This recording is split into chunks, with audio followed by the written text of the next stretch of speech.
Now, Dennis Daly presents another in his new series of Nightcast broadcasts. Hi, and thanks again, everybody. The freedoms we have as Americans were guaranteed on this night in 1787, when Virginia became the necessary state to ratify the Bill of Rights, the first 10 amendments to the Constitution. You see, when the Constitution was passed, most people loved the idea. But some, such as George Mason, thought America's freedom should be spelled out. But when a new nation gets off the ground, changing the Constitution is the last thing on anybody's mind. So eventually, more than 2 years later, James Madison wrote 10 amendments to the Constitution. When the 150th anniversary of December 15, 1787 was approaching, President Roosevelt went to CBS Radio and asked the greatest radio writer of the time, Norman Corwin, to put together a 1-hour show to honor the Bill of Rights. FDR said he would speak at the end.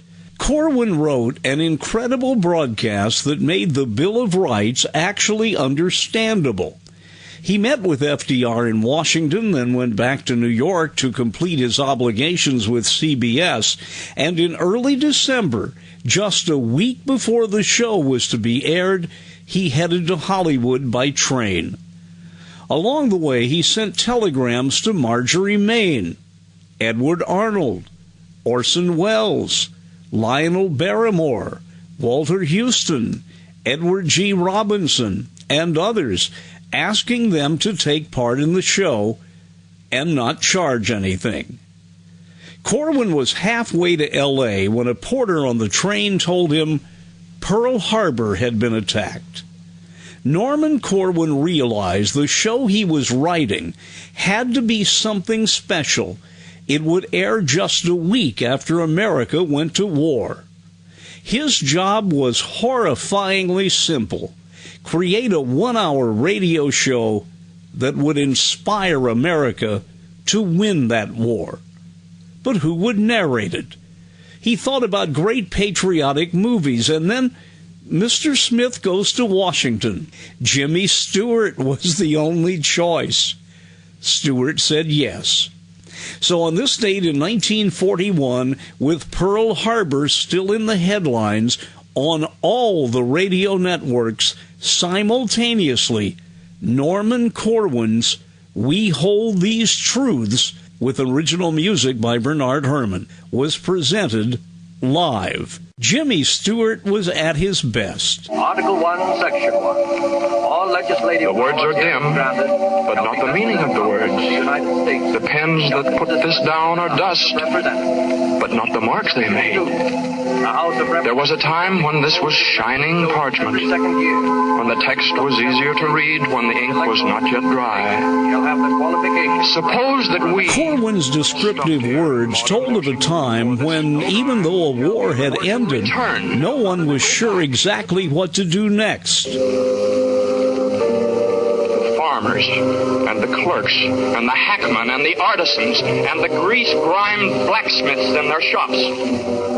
These men who only lately put away their guns and powder in a good dry place. These men who won a war of freedom, but who know that freedom must be guarded to be kept.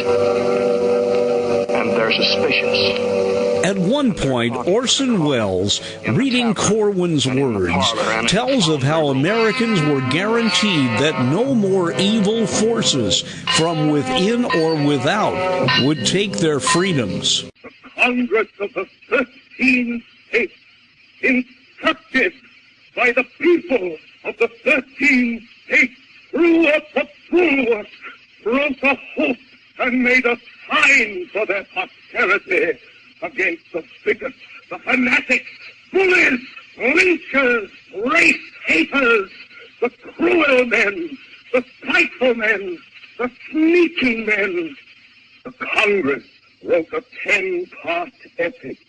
Noted actors such as Walter Brennan were on the broadcast. The rights of the people to be secure in their persons, homes, papers, and effects against unreasonable searches and seizures. Salty actress Marjorie Main played a tender role of a Revolutionary War widow taking flowers to her husband's grave. I brought you these, Robert. I grew them myself inside the house. Don't smell much, but they're awful pretty. Guess you don't have to worry anymore, Robert. Looks like it's going to be all right. Guess you can rest in peace now. And there was Edward G. Robinson. I'm in jail tonight, but I'm joining in your celebration and cheering as hard as anybody else. Well, if you don't mind my asking, a trumped-up charge. The old routine in the city. It's only the crooks and the frightened little big shots who need to shut up their opponents. That may work all right in some other countries, but not here. Yeah, well, how are you going to beat them? Well, there's such things as rights on our side. Through it all, Jimmy Stewart made talking about the Bill of Rights fun. Although that's Amendment 7, that makes us wonder. Amendment 7. In suits at common law where the value in controversy shall exceed $20, the right of trial shall be preserved. Except for that, not like a lawyer's brief at all, but mostly like a kind of a freestyle ode to liberty. The writing's fresh, the meaning's clear.